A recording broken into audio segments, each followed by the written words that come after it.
अस्सलाम वालेकुम दोस्तों, मैं आपको परफेक्ट वेब सॉल्यूशंस की तरफ से वेब डेवलपमेंट के एक और क्रैश कोर्स में खुशामदीद कहता हूं। दोस्तों, मेरा नाम इमरान कासिम है और आज के इस वेब डेवलपमेंट के वीडियो ट्यूटोरियल में हम RxJS और रिएक्टिव प्रोग्रामिंग के बारे में सीखेंगे कि रिएक्टिव प्रोग्रामिंग क्या होती है और इसके अंदर RxJS कैसे काम करता है और इसके कौन कौन से फीचर्स हैं। इसके अलावा हम ऑब्जर्वेबल, सब्सक्रिप्शन, सब्जेक्ट्स और जो कुछ ऑपरेटर्स वगैरह RxJS के अंदर यूज़ होते हैं उनके बारे में थोड़ा बहुत जानेंगे। This video tutorial is basically for absolute beginners, इसलिए हम बेसिक्स पे रहेंगे, ज़्यादा कॉम्प्लिकेटेड चीज़ें नहीं क्रिएट करेंगे। तो दोस्तों, इससे पहले कि मैं अपने इस वीडियो ट्यूटोरियल को स्टार्ट करूं, मैं आपसे रिक्वेस्ट करूंगा कि अगर आपने अभी तक हमारे YouTube channel perfect web solutions को सब्सक्राइब नहीं किया तो काइंडली इसको सब्सक्राइब ज़रूर कर लें और साथ में मौजूद जो बेल का नोटिफिकेशन आइकन है उसको प्रेस करना मत भूलिएगा, ताकि आपको हमारी आने वाली हर नई वीडियो या सीरीज़ की नोटिफिकेशंस मिलती रहें और आप उनसे अप टू डेट रह सकें। Thank you very much. तो चलिए शुरू करते हैं इस वीडियो ट्यूटोरियल को। तो इससे पहले कि मैं RxJS के बारे में बात करूं, मैं आपको ये बता देना चाहता हूं कि रिएक्टिव प्रोग्रामिंग क्या होती है। तो अगर हम गूगल पे रिएक्टिव प्रोग्रामिंग लिखें तो यहाँ पर हमें जो इन्फॉर्मेशन मिलती है फ्रॉम विकीपीडिया, वो ये कहती है कि reactive programming is an asynchronous programming paradigm concern with data streams and propagation of change. मतलब रिएक्टिव प्रोग्रामिंग या इन शॉर्ट इसको RX कहा जाता है, जो इसकी मोस्ट पॉपुलर API है रिएक्टिव प्रोग्रामिंग की। और RX के साथ हमारे पास इसमें डिफरेंट लैंग्वेजेस के लिए डिफरेंट रिएक्टिव प्रोग्रामिंग पैराडाइम्स मौजूद हैं और जावास्क्रिप्ट के लिए जो पैराडाइम या जो लाइब्रेरी यूज़ की जाती है उसको RxJS कहा जाता है। इस वीडियो ट्यूटोरियल में ऑल्दो हम RxJS के बारे में बात करेंगे, लेकिन RxJS को समझने से पहले हमें रिएक्टिव प्रोग्रामिंग को समझना बहुत ज़रूरी है। जैसे कि इस डेफिनेशन में इसने बताया कि ये एसिंक्रोनस प्रोग्रामिंग पैराडाइम होता है। तो इससे पहले अगर आपने मेरे वो वीडियो ट्यूटोरियल नहीं देखे जिसमें मैंने मिनी ट्यूटोरियल्स बनाए हैं जावास्क्रिप्ट से रिलेटेड, जिसमें हमने कॉल बैक्स को डिस्कस किया, इस एसिंक अवेट को और एसिंक्रोनस प्रोग्रामिंग, प्रॉमिस और रिजॉल्व, रिजेक्ट, उन तमाम चीज़ों को डिस्कस किया। तो उन्हीं चीज़ों में कुछ न कुछ प्रॉब्लम मौजूद थी, कुछ न कुछ उसके ड्रॉबैक्स थे। तो उन चीज़ों को कवर करके एक न्यू इंट्रोड्यूस कराई गई लाइब्रेरी जिसको RxJS कहा जाता है। तो बेसिकली RxJS जो है वो इस सिंक्रोनस प्रोग्रामिंग को हैंडल करने के लिए यूज़ होती है, जिसमें जो डाटा स्ट्रीम्स हैं वो तब तक जो है वो काम नहीं करते जब तक हम उनको सब्सक्राइब नहीं करते, और उनको सब्सक्राइब करने से पहले हमें एक स्पेशल समझ लें आप स्पेशल डाटा वेरिएबल क्रिएट करना पड़ता है जिसको ऑब्जर्वेबल कहा जाता है। तो हम ऑब्जर्वेबल्स क्रिएट करते हैं जिनकी बेस पर उन ऑब्जर्वेबल को जब तक हम सब्सक्राइब नहीं करते तब तक वो कोई चेंज नहीं करते, वो एग्जीक्यूट नहीं होते। और यही ब्यूटी है रिएक्टिव प्रोग्रामिंग की कि जब तक आप उसकी ज़रूरत ना हो तब तक वो उस पर कोई रिएक्शन ना दे। जिस तरीके से ऑब्जेक्ट ओरिएंटेड प्रोग्रामिंग में जब आप एक क्लास क्रिएट करते हैं तो जब तक आप उस क्लास से ऑब्जेक्ट क्रिएट नहीं करते तब तक वो क्लास ऑफ फंक्शनल नहीं होती। सेम रिएक्टिव प्रोग्रामिंग में भी उसी तरीके से हम जब एक ऑब्जर्वेबल क्रिएट कर लेते हैं और जब तक हम उसको सब्सक्राइब नहीं करेंगे तब तक वो अपना काम स्टार्ट नहीं करेगा। उस पर कोई भी जो है, अगर आपने एक्शन परफॉर्म करना है तो इसके लिए उसको सब्सक्राइब करना पड़ेगा। तो रिएक्टिव प्रोग्रामिंग स्पेशली RxJS में यूज़ होने वाले दो बहुत ही पॉपुलर मेथड्स हैं, एक ऑब्जर्वेबल और एक है सब्सक्राइब। इसके अलावा एक तीसरी चीज़ भी है जिसको अनसब्सक्राइब कहते हैं, उसके बारे में भी हम आगे चल के देखेंगे। तो होपफुली आपको रिएक्टिव प्रोग्रामिंग की समझ लग गई होगी। तो चलिए अब हम बात करते हैं RxJS के बारे में। तो जैसे कि मैंने रिएक्टिव प्रोग्रामिंग के इंट्रोडक्शन में बताया कि जावास्क्रिप्ट के अंदर डिफरेंट टाइम पे डिफरेंट मेथडोलॉजीज़ को या पैराडाइम्स को इंट्रोड्यूस करवाया गया टू सॉल्व सर्टन प्रॉब्लम्स। जैसे कि कॉल बैक्स को इंट्रोड्यूस करवाया गया, उसके बाद असिंक अवेट आया, फिर उसके बाद प्रॉमिस बेस्ड APIs आई जैसे कि फेच API है, जिसमें हम प्रॉमिस बेस्ड प्रॉब्लम को रिजॉल्व और रिजेक्ट करते हैं डिपेंडिंग ऑन सर्टन कंडीशंस। तो उनमें भी कोई ना कोई इशू हमारे पास आया। तो स्पेशली जो एसिंक्रोनस प्रोग्रामिंग है जिसमें हमारा जो कोड है वो वेट नहीं करता प्रीवियस रिजल्ट पे, बल्कि नेक्स्ट मूव करता जाता है विदाउट वेटिंग। और यही वो चीज़ है जिसकी वजह से इस जावास्क्रिप्ट प्रोग्रामिंग को एक hype milli because of Node.js, जिसमें एसिंक्रोनस प्रोग्रामिंग होती है। तो उसको हैंडल करने के लिए RxJS को, मतलब रिएक्टिव एक्सटेंशन फॉर जावास्क्रिप्ट। इसी तरीके से reactive extension for other programming language जैसे RX फॉर जावा भी अवेलेबल है, RxJS, आई थिंक RX जावा है, आई थिंक इस तरीके से RX डिफरेंट लैंग्वेजेस के लिए अवेलेबल है। तो जावास्क्रिप्ट के लिए जो रिएक्टिव एक्सटेंशन है उसका नाम है RxJS, और इसी नाम से उसको जावास्क्रिप्ट के अंदर यूज़ किया जाता है। तो RxJS के बारे में थोड़ी सी और बातें करने के लिए मैं आपको उनकी वेबसाइट जो कि rxjs-dev.firebase-app.com है उस पर लिए चलता हूँ, और यहाँ पर आपको उसकी छोटी सी डेफिनेशन मिल जाएगी। So RxJS is a library for reactive programming using observables to make it easier to compose asynchronous और कॉल बैक बेस कोड। तो आपने देखा कि जो बातें मैंने अभी थोड़ी देर पहले आपसे कही थी कि जो पैराडाइम्स डिफरेंट टाइम्स में इंट्रोड्यूस कराए गए उनमें कोई ना कोई प्रॉब्लम थी, तो उनको रिजॉल्व करने के लिए रिएक्टिव प्रोग्रामिंग के अंदर रिएक्टिव प्रोग्रामिंग पैराडाइम इंट्रोड्यूस कराया गया, और उसके लिए जावास्क्रिप्ट के अंदर हमारे पास RxJS लाइब्रेरी मौजूद है। तो चलिए देखते हैं कि इस RxJS को इंस्टॉल कैसे किया जाता है और इसको इंस्टॉल करने के क्या क्या तरीके हैं। तो यहाँ पर मैं गेट स्टार्टेड पर क्लिक करता हूँ और यहाँ पर हम इंस्टॉलेशन में चले जाते हैं। तो यहाँ पर आपको सबसे पहला जो तरीका मिलेगा वो है ES6 वाया npm। तो सिंपली अगर आपने Node.js को इंस्टॉल किया हुआ है और आप Node.js में मतलब काम कर सकते हैं, then you simply need a node package manager to install RxJS। और उसके बाद अगर आप उसको ES6 इन्वायरमेंट में काम करना चाह रहे हैं तो टाइपस्क्रिप्ट को आप यूज़ करेंगे, तो उस सूरत में हम RxJS को इंपोर्ट कर सकते हैं और फिर उसके सर्टेन फंक्शंस को हम अपने प्रोग्राम के अंदर यूज़ कर सकते हैं। ठीक है, और इसके अलावा हम यहाँ पर आप देख सकते हैं डी स्ट्रक्चरिंग के थ्रू भी हम डिफरेंट फंक्शंस को कॉल कर सकते हैं फ्रॉम RxJS। और इसके अलावा अगर आप जो है वो इसको जावास्क्रिप्ट आई मीन RxJS को ब्राउज़र के अंदर यूज़ करना चाह रहे हैं तो उसके लिए हमारे पास यहाँ पर डिफरेंट CDNs भी मौजूद हैं। इसमें मोस्ट जो यूजेबल CDN है वो RxJS.umd.js है। इसी को सबसे ज़्यादा यूज़ किया जाता है RxJS.umd.js को। तो इसका तरीका यही है कि आप इसको यहाँ से आप बल्कि इस पर क्लिक करें और यहाँ पर अब आपने वर्जन को 6 कर देना है, यहाँ पर इसको 6 कर देना है और एंटर प्रेस कर देंगे। तो जो 6 का जो भी लेटेस्ट वर्जन होगा वो हमारे पास यहाँ पर लोड हो जाएगा। तो it's trying to find RxJS@6 और RX.0.0 हम कर देते हैं। वो कह रहा है कि इसका अवेलेबल नहीं है, तो अब 6.0 हमारे पास ये ओपन हो चुका है। लेकिन यहाँ पर अगर आप देखें डॉक्यूमेंट के अंदर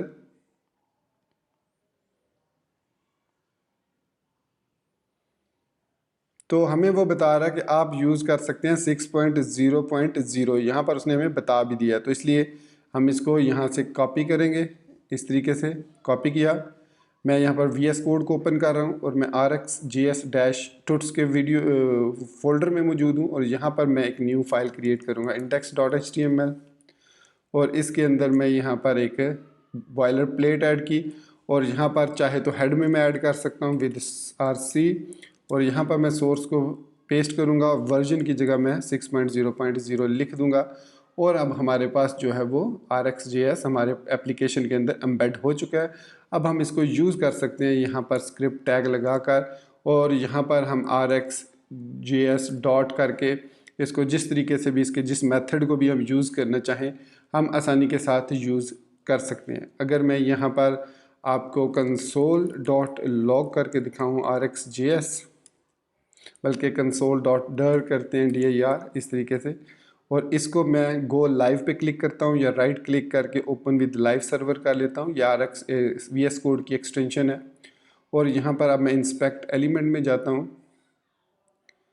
कंसोल में जाऊँगा तो यहाँ पर आपको मिलेगा एक ऑब्जेक्ट, और ये देखिए ऑब्जेक्ट के अंदर आपको तमाम के तमाम इवेंट्स जो कुछ ऑब्जर्वेबल में हम कर सकते हैं RxJS में वो तमाम इंफॉर्मेशन यहाँ पर मिल जाएगी। तो ये हमारे पास बेसिक है ऑब्जर्वेबल। यहाँ पर मैं अगर आपको जूम करके दिखा सकूँ तो ये हमारे पास ऑब्जर्वेबल है। इसके ज़रिए हम न्यू ऑब्जर्वेबल्स क्रिएट कर सकते हैं, उनको सब्सक्राइब कर सकते हैं अपने प्रोजेक्ट के अंदर और यूज़ कर सकते हैं। तो ये जो तरीका है ये है CDN का, और ये उन यूज़र्स के लिए है जो कंफर्टेबल नहीं है Node.js एनवायरनमेंट के साथ, वो इसको यूज़ कर सकते हैं। लेकिन जो लोग Node.js के साथ कंफर्टेबल हैं उनके लिए अभी हम Node.js के अंदर डेवलपमेंट एनवायरनमेंट क्रिएट करेंगे using webpack CLI and webpack dev server को। तो चलिए अब हम Node.js एनवायरनमेंट में इस ऑब्जर्वेबल RxJS लाइब्रेरी को इंक्लूड करते हैं। तो Node.js के एनवायरनमेंट के लिए भी हमें index.html की ज़रूरत पड़ सकती है, क्योंकि हमें बेसिकली तो एट द एंड जो रिज़ल्ट होता है वो शो करना होता है इन द ब्राउज़र ही। तो इसके लिए मैं इस index.html को रहने देता हूँ और यहाँ पर मैं लिखूँगा npm init-y ताकि एक डिफ़ॉल्ट package.json फाइल क्रिएट हो जाए। तो ये package.json फाइल क्रिएट होगी। अब मैं कुछ मॉड्यूल्स को इंस्टॉल करूँगा एज ए डेव डिपेंडेंसी। उनमें हमारे पास npm install -d capital D के साथ डेव डिपेंडेंसीज़ के अंदर ये ऐड होगा, और ये है आपका नोड पैकेज मैनेजर से 5 से अबव जो वर्जन है उसके लिए। अदरवाइज़ आप -सेव -dev करेंगे और ये डेव इन्वायरमेंट में सेव हो जाएगा। तो इसके लिए हमें सबसे पहले चाहिए वेबपैक, फिर वेबपैक -CLI, फिर वेबपैक -dev सर्वर, और उसके बाद टाइप स्क्रिप्ट, और उसके बाद हमें चाहिए TS लोडर। तो ये हमें कुछ पैकेजेस हैं जो चाहिए होंगे, इसको इंस्टॉल करते हैं। तो मैं प्रेस करता हूँ एंटर, तो ये तमाम के तमाम पैकेजेस जो है ये इंस्टॉल हो जाएंगे।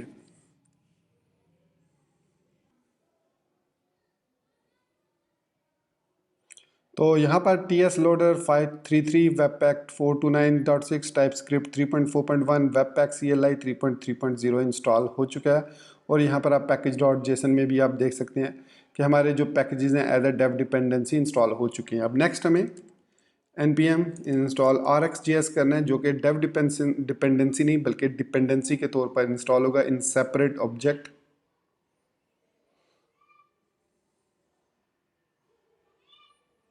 तो ये देख सकते हैं RxJS 6.4.0 जो है वो इंस्टॉल हो चुका है। अब इसको कॉन्फ़िगर करने के लिए डेफिनेटली हम यहाँ पर एक फ़ाइल फ़ोल्डर बल्कि क्रिएट करेंगे, न्यू फ़ोल्डर, ऐप का फ़ोल्डर क्रिएट करेंगे, और उस ऐप के फ़ोल्डर के अंदर हम index.ts फाइल क्रिएट करेंगे।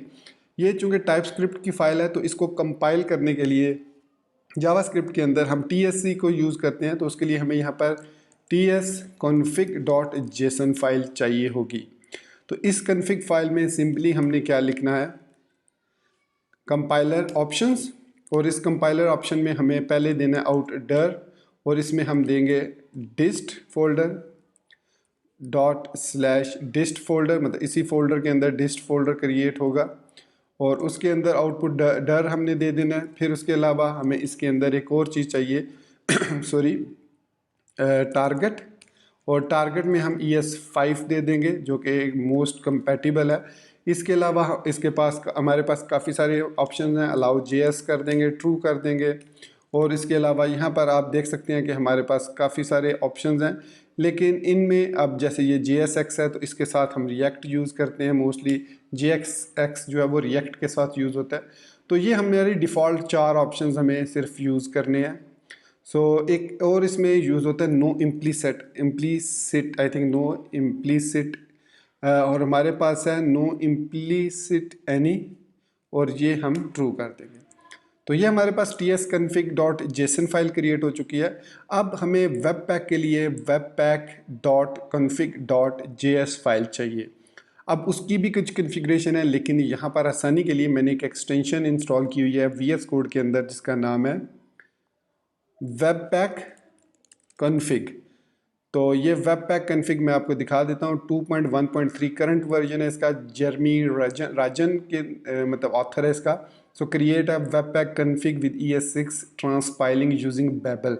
अब ये चूँकि बेबल को यूज़ करता है, लेकिन हमने बेबल को यूज़ नहीं करना बल्कि हमने TS लोडर को यूज़ करना है। तो इसमें थोड़ी सी चेंजेस हमें करनी पड़ेगी, लेकिन लेट्स सी। मैं F1 प्रेस करूँगा और वेबपैक टाइप करूँगा तो वेबपैक क्रिएट के नाम से यहाँ पर हमारे पास ऑप्शन आ जाएगा। इस पर क्लिक करूँगा तो ये ऑटोमेटिकली एक webpack.config.js फाइल क्रिएट कर देगा यहाँ पर। तो सबसे पहले जो चीज़ हमें चेंज करनी है वो है टीएस लोडर, बेबल लोडर से टीएस लोडर। उसके बाद ये क्यूरी जो है ये हमें नहीं चाहिए, इसको मैं यहाँ से ख़त्म कर देता हूँ।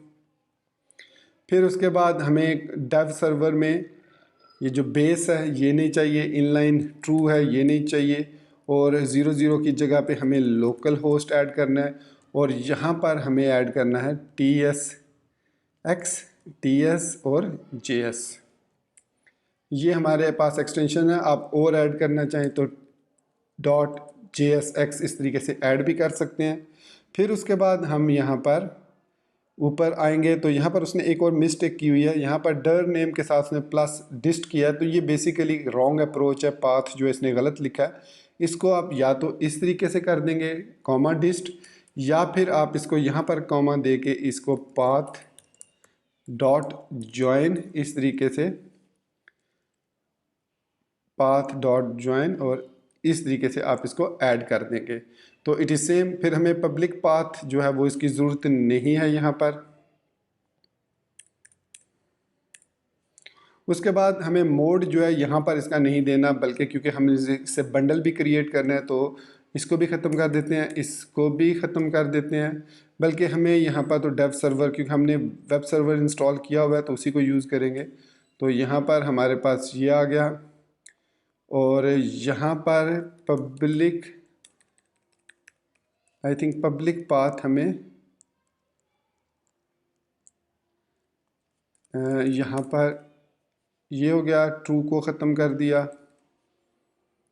और ये सर्वर को हमने ख़त्म कर दिया।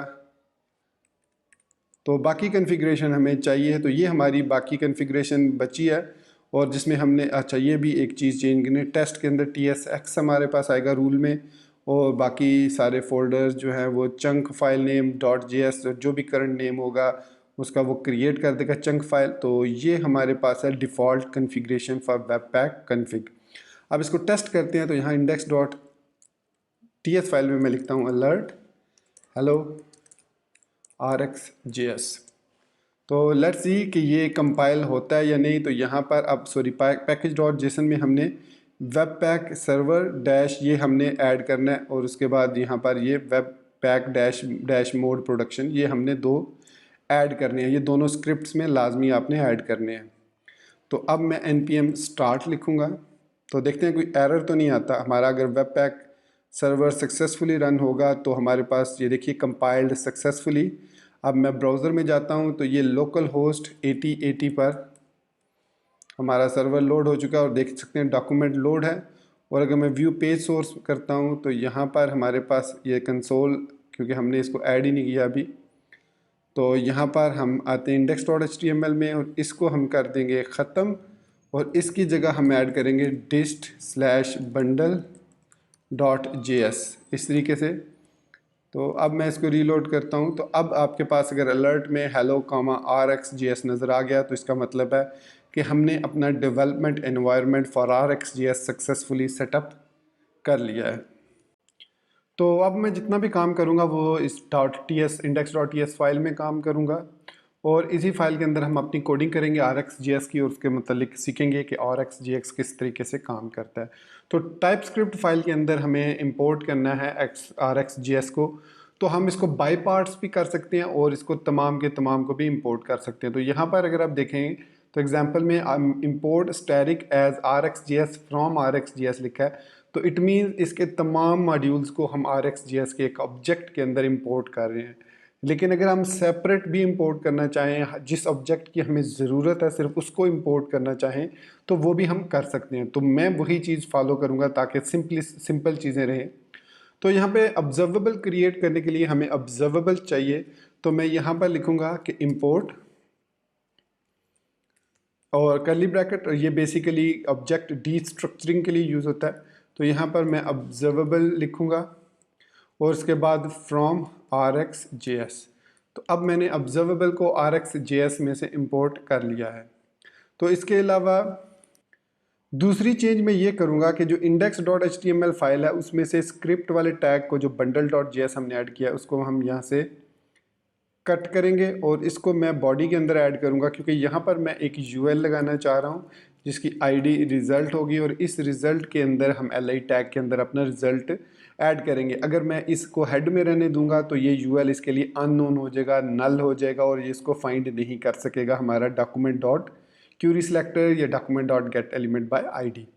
तो ये इस तरीके से ऐड करने के बाद यहाँ पर मैं अब लिखूँगा, सबसे पहले हमारे पास एक लेट वेरिएबल के साथ result is equal to document dot query selector, और यहाँ पर हैश के साथ रिज़ल्ट, और इसको अब हमने रिज़ल्ट के अंदर ऐड कर लिया है अपने यूएल एलिमेंट को।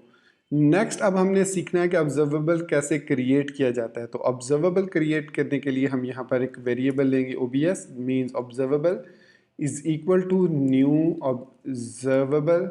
अब ये ऑब्जर्वेबल एक कॉल बैक फंक्शन रिसीव करता है, जिसके अंदर फर्दर इसके अंदर 3 डिफरेंट किस्म के फंक्शंस अवेलेबल होते हैं, और उस फंक्शन का नाम है, या आप कोई भी नाम दे सकते हैं, मैं इसको यहाँ पर ऑब्जर्वर कह रहा हूँ। तो उसको मैं एरो नोटेशन के साथ ES6 सिंटैक्स के साथ यूज़ कर रहा हूँ, आप चाहे तो फंक्शन भी लिख सकते हैं। तो यहाँ पर जो हमारे पास 3 फंक्शन है, उनमें पहला है नेक्स्ट, दूसरा है एरर, थर्ड है कंप्लीट। तो ये 3 मेथड्स हैं जो ऑब्जर्वेबल के अंदर यूज़ किए जाते हैं। इसी तरीके से जब हम इस ऑब्जेक्ट को या इस ऑब्जर्वेबल को सब्सक्राइब करते हैं, तो उसके लिए भी हम अलग से एक वेरिएबल ले लेते हैं, और उसके अंदर हम इसको ओबीएस जो वेरिएबल क्रिएट किया है उसको सब्सक्राइब कर लेते हैं। सब्सक्राइब करने के बाद फर्दर इसके अंदर हम 3 ऑब्जेक्ट पास करते हैं, जिसमें से पहला है नेक्स्ट, जो कि हमें इस नेक्स्ट का जो भी रिज़ल्ट होगा वो रिटर्न करेगा, और ये एक नेक्स्ट नहीं, हम इस पर मल्टीपल नेक्स्ट भी लगा सकते हैं। तो यहाँ पर रिस्पॉन्स आएगा, और ये एक फंक्शन होगा, ठीक है। दूसरा इसमें हमारे पास एरर आएगा, जो हमने ऊपर क्रिएट किया ऑब्जर्वर डॉट एरर, और इसमें हमारे पास ERR आ जाएगा। तीसरा इसमें कंप्लीट होगा, और जो कंप्लीट है वो बेसिकली कोई वेरिएबल एक्सेप्ट नहीं करता, और ये इस तरीके से 3 फंक्शन यहाँ पर, 3 फंक्शन यहाँ पर हैं। तो अब मैं इसको आउटपुट के लिए यहाँ पर स्क्रीन पर शो करने के लिए मैं यहाँ पर एक फंक्शन क्रिएट कर लेता हूँ, शो रिज़ल्ट, जिसमें हमारे पास आ जाएगा एनी के नाम से एनी टाइप का कोई भी डाटा आ जाएगा। फिर हम result dot HTML inner HTML plus equal to, और यहाँ पर हम li टेम्पलेट लिटरल को यूज़ करते हुए $EL को आउटपुट दे लेंगे। अब यहाँ पर प्लस इक्वल मैंने इसलिए लिखा है कि यहाँ पर अगर हमारे पास मल्टीपल नेक्स्ट होंगे तो वो सब के सब इस li में ऐड होंगे, अदरवाइज सिर्फ और सिर्फ जो लास्ट वाला li होगा सिर्फ वो ऐड होगा। तो यहाँ पर मैंने इसको सेव किया, तो यहाँ पर अब आपको आउटपुट में कुछ भी नज़र नहीं आ रहा होगा। यहाँ पर मैं कहता हूँ first value for li, save करूँगा मैं इसको। जैसे ही मैंने इसको सेव किया, इसको यहाँ पर आउटपुट शो करनी चाहिए, सॉरी यहाँ पर मैंने इसको कॉल नहीं किया, सो शो रिज़ल्ट, और यहाँ पर मैं इसको रिस्पांस जो है पास कर देता हूँ। तो यहाँ पर आपको स्क्रीन पर नज़र आ रहा होगा फर्स्ट वैल्यू फॉर li। अब इसी तरीके से मैं इसको कॉपी करता हूँ, और जितनी दफ़ा मैं इसको ऐड करूँगा, ये सेकंड, ये थर्ड, तो सेव किया, तो यहाँ पर आप देख सकते हैं first value, second value and third value हमें यहाँ पर डिस्प्ले हो गई है। इसी तरीके से अगर इसमें कोई एरर आएगा तो शो रिज़ल्ट में हम उस ERR को डिस्प्ले कर लेंगे, और इसी तरीके से अगर कोई उसमें जब वो कंप्लीट हो जाएगा तो शो रिज़ल्ट में हम कंप्लीटेड का मेथड कॉल कर लेंगे।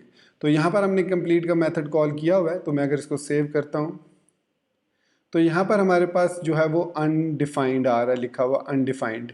तो अनडिफाइंड किस वजह से आ रहा है, ये हमारे इस ऑब्जर्वेबल एरर की वजह से आ रहा है, क्योंकि हमने अब एरर के अंदर कुछ भी डिफाइन नहीं किया। तो ये हम इसको यहाँ से रिमूव कर देते हैं। तो अब आप देख सकते हैं हमारे पास तीनों वैल्यूज़ प्लस हमारे पास कंप्लीटेड लिखा हुआ आ रहा है।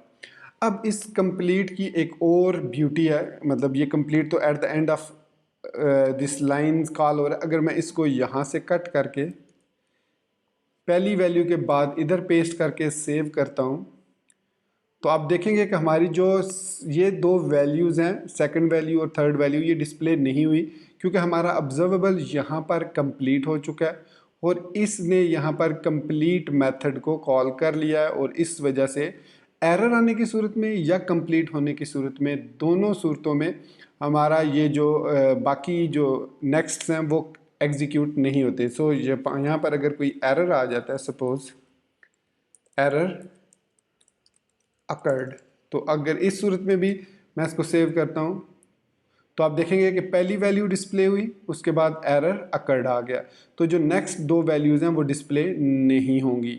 इसी तरीके से अगर मैं सपोज़ यहाँ पर लास्ट पे ऑब्जर्वर डॉट कंप्लीट को कॉल करता हूँ तो अब ये तीनों वैल्यूज़ आएंगी और साथ कंप्लीटेड। और अगर मैं सेट टाइम आउट का एक फंक्शन है उसको यूज़ करते हुए मैं यहाँ पर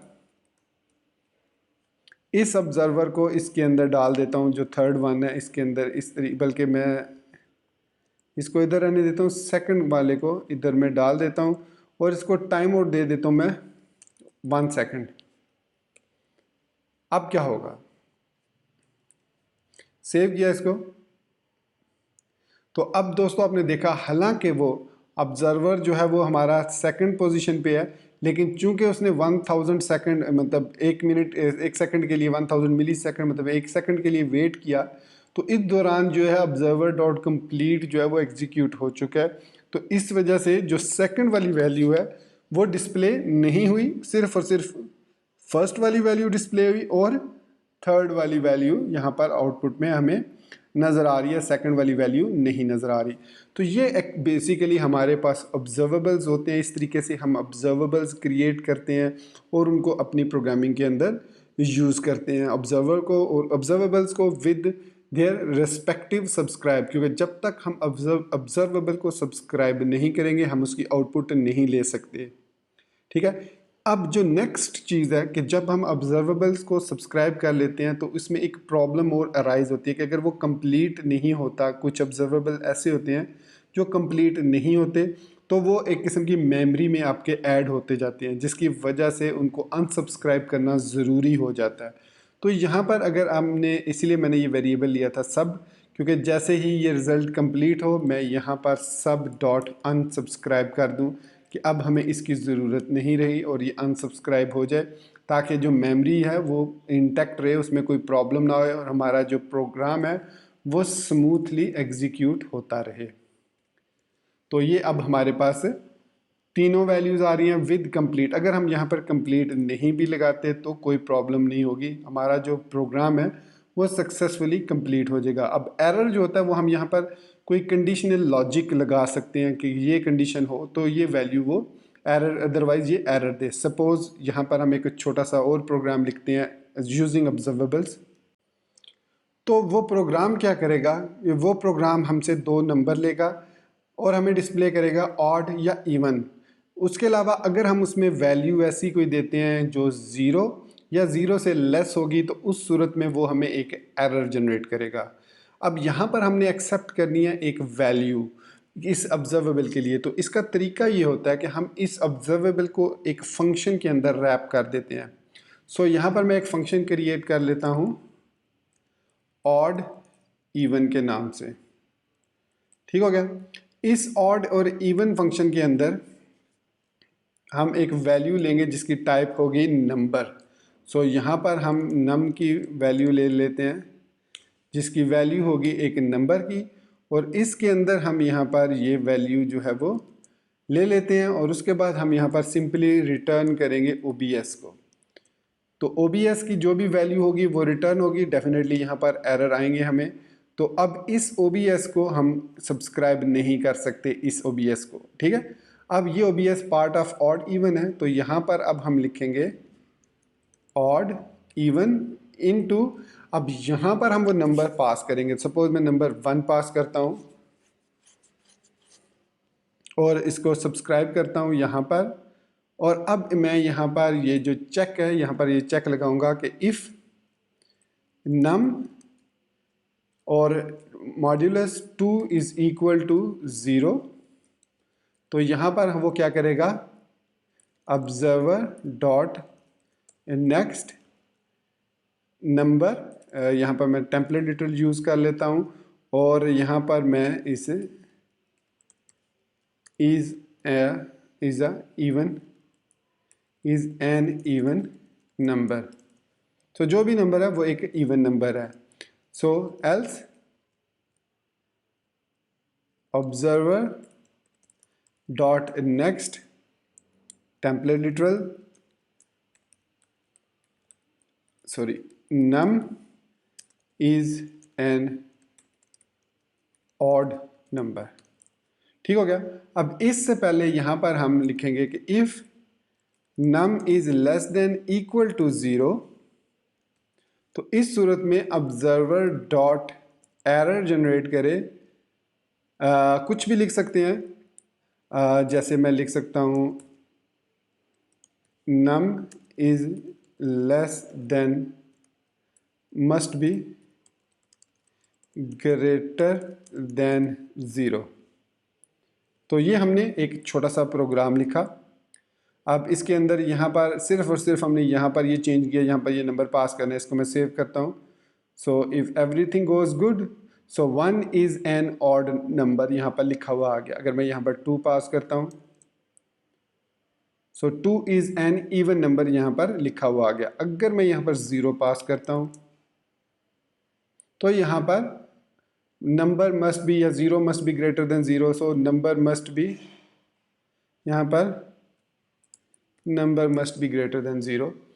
तो यहाँ पर अगर इवन आप -1 अगर दे देते हैं, सपोज मैं -10 दे देता हूँ, तो यही आउटपुट हमारे पास आएगी। तो ये हमारे पास है एक प्रैक्टिकल एग्जांपल कि किस तरीके से हम ऑब्जर्वेबल्स को और इसको यूज़ करते हैं सब्सक्रिप्शंस को। तो ये है हमारे पास ऑब्जर्वेबल और उनके सब्सक्राइब करने, और फिर उनको हम रिज़ल्ट लेने के बाद अनसब्सक्राइब भी ज़रूर करते हैं। तो दोस्तों यहाँ पर आपको मेरे कंप्यूटर की स्क्रीन पर राइट साइड पर RxJS Dev फायरबेस नज़र आ रही होगी वेबसाइट। तो यहाँ पर अब हमने ऑब्जर्वेबल्स और सब्सक्रिप्शंस की बात कर ली है कि ऑब्जर्वेबल्स क्या होते हैं, उनको कैसे सब्सक्राइब किया जाता है और कैसे उनको एक प्रैक्टिकल एग्जांपल के साथ हमने ऑड इवन नंबर वाली एग्जांपल देखी। अब हम बात करते हैं सब्जेक्ट की। सब्जेक्ट जो है ये एक मल्टीकास्ट ऑब्जर्वेबल है। So what is the subject? An RxJS subject is a special type of observable. तो बेसिकली ये ऑब्जर्वेबल ही है, लेकिन ये मल्टीकास्ट के लिए है। तो ये अपने आप को मल्टीकास्ट करता है to many observers. So observers से यहाँ पर मुराद है जो सब्सक्राइब किए जाते हैं ऑब्जर्वर्स, उन पे अपनी वैल्यूज़ को कास्ट करता है। इसको यूज़ करना भी सेम वही तरीका है इसको यूज़ करने का। अगर यहाँ पर मैं उसकी एग्जांपल दिखाऊँ आपको, तो आप देख के आपको समझ लग जाएगी कि ये हो क्या रहा है बेसिकली। तो उसके अंदर भी वही चीज़ें यूज़ होती हैं जो बेसिक ऑब्जर्वेबल के अंदर यूज़ होती हैं, नेक्स्ट, एरर और दूसरी चीज़ें। सिर्फ डिफरेंस कहाँ पे आता है कि यहाँ पर ये हमें आउटपुट टाइप क्या रिटर्न कर रहा है। तो यहाँ पर देखिए, मैं यहाँ पर इसको ख़त्म करता हूँ, इन सब को रिज़ल्ट को मैं रहने देता हूँ, फंक्शन को भी रहने देता हूँ, और यहाँ पर मैं इस चीज़ को ख़त्म करके अब मैं ऑब्जर्वेबल को इंपोर्ट नहीं करता बल्कि सब्जेक्ट को इंपोर्ट कर लेता हूँ। तो डेफिनेटली सब भी हमारे पास नहीं है। तो ये हमारे पास अब सब्जेक्ट आ गया।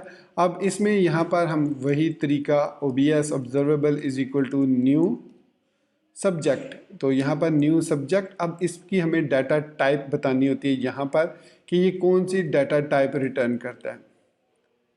ठीक हो गया। तो यहाँ पर हम बताएंगे जैसे ये नंबर हो सकती है, ट्रू फॉल्स बूलियन हो सकती है, कोई स्ट्रिंग हो सकती है। तो वही हमने एग्जांपल दी और यहाँ पर हम इसको नंबर दे देते हैं। ठीक हो गया। तो ये हमने एक OBS बना लिया सब्जेक्ट। अब ये हमें यहाँ पर वो नेक्स्ट और एरर को लिखने की ज़रूरत नहीं है, क्योंकि वो बाय डिफ़ॉल्ट जो है वो ऑब्जर्वेबल से ही एक्सटेंड हो रहा है। तो उसके अंदर ये चीज़ें ऑलरेडी मौजूद हैं। तो यहाँ पर अब हम सिंपली इसको सब्सक्राइब करेंगे, और सब्सक्राइब करने के बाद सेम इसमें उसी तरीके से 3 मेथड्स, नेक्स्ट, और इसमें रिस्पॉन्स आ जाएगा, और यहाँ पर अब हम शो रिज़ल्ट कर सकते हैं, शो रिज़ल्ट कर सकते हैं, और इसके अंदर हम जो भी वैल्यू डिस्प्ले करवाना चाहें, जैसे रिस्पॉन्स है, ये रिस्पॉन्स हम इसको सब्सक्राइब कर सकते हैं। अब इसको कॉल कैसे करते हैं हम, ठीक है। इसको सेव किया, उसके बाद अगर यहाँ पर आउटपुट हम देखेंगे तो कुछ आउटपुट नहीं आ रही। तो यहाँ पर अब मैं इसको OBS डॉट करूँगा नेक्स्ट और इसके अंदर वैल्यू पास करूँगा 2। जैसे मैंने 2 वैल्यू पास की तो यहाँ पर आपको 2 नज़र आ गया। अगर मैं इसको एक दफ़ा फिर कॉपी करता हूँ और यहाँ पर देता हूँ वैल्यू 3, तो अब देखा आपने कि यहाँ पर ये वैल्यू 2 आ रही है, यहाँ पर ये वैल्यू 3 आ रही है। इसका जो हमारे पास यहाँ पर ऑब्जेक्ट डॉट नेक्स्ट है, हालांकि यहाँ पर हमारे पास अब ये एक दफ़ा OBS डॉट सब्सक्राइब हुआ। अगर मैं इसको 2 दफ़ा सब्सक्राइब कर लेता हूँ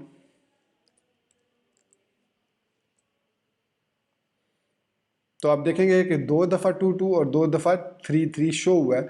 मतलब इसको जब हमने नेक्स्ट को कॉल किया तो इसने इस पर भी इफ़ेक्ट डाला और इस पर भी इसने इफ़ेक्ट डाला, दोनों की वैल्यूज़ को उसने एक्सेप्ट किया। अगर हम यहाँ पर यूज़ करते हैं सब्सक्राइबर को, अगर हम यहाँ पर ऑब्जर्वेबल को यूज़ करते हैं, यहाँ पर मैं ऑब्जर्वेबल को भी इंपोर्ट कर लेता हूँ और यहाँ पर अगर मैं कॉन्स्ट OBS या सब ले लेता हूँ न्यू ऑब्जर्वेबल इस तरीके से, और यहाँ पर मैं अब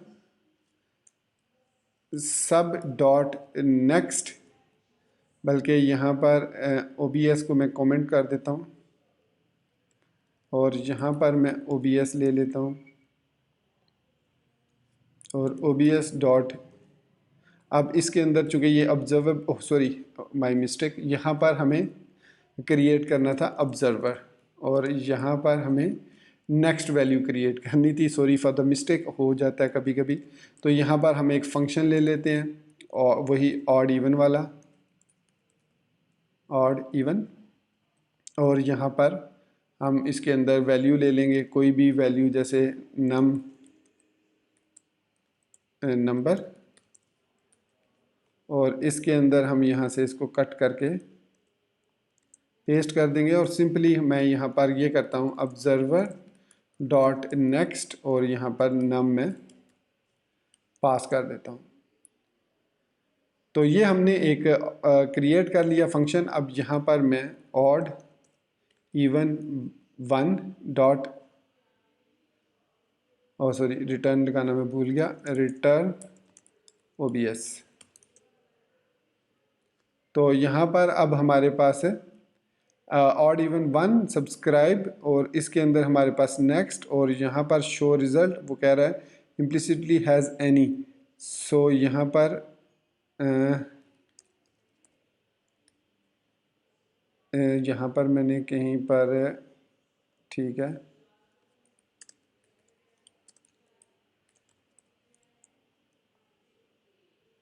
can not find OBS, definitely it will not find OBS, क्योंकि यहाँ पर भी हमें ऑड इवन यूज़ करना होगा 2। तो अब यहाँ पर आप देख सकते हैं कि यहाँ पर हमने वैल्यू पास किया है 1 और यहाँ पर वैल्यू पास की है 2। तो इसने ये एक यूनिकास्ट इस पे आ गया और इसकी वैल्यू पे इस पे डिस्प्ले होगी। जबकि जब हमने मल्टीकास्टिंग की थी, जब हमने यूज़ किया था सब्जेक्ट को, तो उसके अंदर आपने देखा था जब हमने 2 दफ़ा सब्सक्राइब किया था विद 2 नंबर्स, तो दोनों को वो पहले नंबर्स मिले, उसके बाद वो दूसरे 2 नंबर, मतलब 2 नंबर 1 और 1 पहले, फिर 2 और 2 आए। तो अगेन मैं आपको दिखा देता हूँ, ये आपने नोट कर लिया होगा। अब यहाँ पर मैं इसको ख़त्म कर देता हूँ ऑब्जर्वेबल को, और यहाँ पर मैं इसको वापस ले आता हूँ और यहाँ पर मैं इसको OBS को सब्सक्राइब कर लेता हूँ। यहाँ पर भी OBS को सब्सक्राइब, अच्छा ये हमें इसकी इतनी यहाँ पर ज़रूरत नहीं है, यहाँ पर ये ऑटोमेटिकली एनी टाइप होती है। तो अब ये हमारे पास सक्सेसफुली हो चुका है। तो अब हम OBS डॉट नेक्स्ट जब इसको 1 वैल्यू पास करेंगे तो ये 1 वैल्यू इन दोनों के पास आएगी। तो यहाँ पर हम इसको डिफरेंट तरीके से हैंडल कर सकते हैं और यहाँ पर इसको डिफरेंट किस्म की। तो सपोज़ यहाँ पर मैं अगर रिज़ल्ट प्लस प्लस रिज़ल्ट कर देता हूँ, तो आपने देखा कि यहाँ पर ये OBS डॉट सब्सक्राइब में प्लस प्लस हो चुका है और इसकी वैल्यू जो है वो इंक्रीमेंट हो चुकी है। लेकिन यहाँ पर ये वैल्यू जो है अभी भी 1 नहीं है, क्योंकि इस पर अभी मैं अगर यहाँ पर कॉपी करता हूँ और इसको 2 कर देता हूँ और इसको अब मैं रन करता हूँ, तो आपने देखा कि इसकी वैल्यू 2 हुई और इसकी वैल्यू 1 थी। फिर जब ये इस पर आया तो इसकी वैल्यू 2 थी, तो ये 2 + 1 3 हो गया और ये 1 + 1 2 हो गया। तो यही चीज़ यहाँ पर सब्जेक्ट के अंदर है कि ये सब्जेक्ट के अंदर आप देख सकते हैं कि जब हमने इसको मल्टी टाइम सब्सक्राइब किया, सेम ने मल्टीकास्टिंग की और इसमें मल्टीपल प्लेसेस पर उसने इस वैल्यूज़ को, सेम वैल्यू को इन दोनों सब्सक्राइबर्स को शेयर किया इसने, इस वैल्यू को भी और इस वैल्यू को भी। जो भी हमने आगे उसके अंदर अगर कोई इनपुट आई है या चेंज हुआ है वो उसका अलग एक मैटर है। तो इन दोनों सब्सक्राइबर के साथ हम इस तरीके से सब्जेक्ट को यूज़ करते हुए मल्टीकास्टिंग परफॉर्म कर सकते हैं। तो दोस्तों ये था हमारा आज का वीडियो ट्यूटोरियल जिसमें मैंने आपको RxJS में यूज़ होने वाले ऑब्जर्वेबल, सब्सक्राइबर्स, अनसब्सक्राइबर और मल्टीकास्टिंग में सब्जेक्ट के बारे में बताया।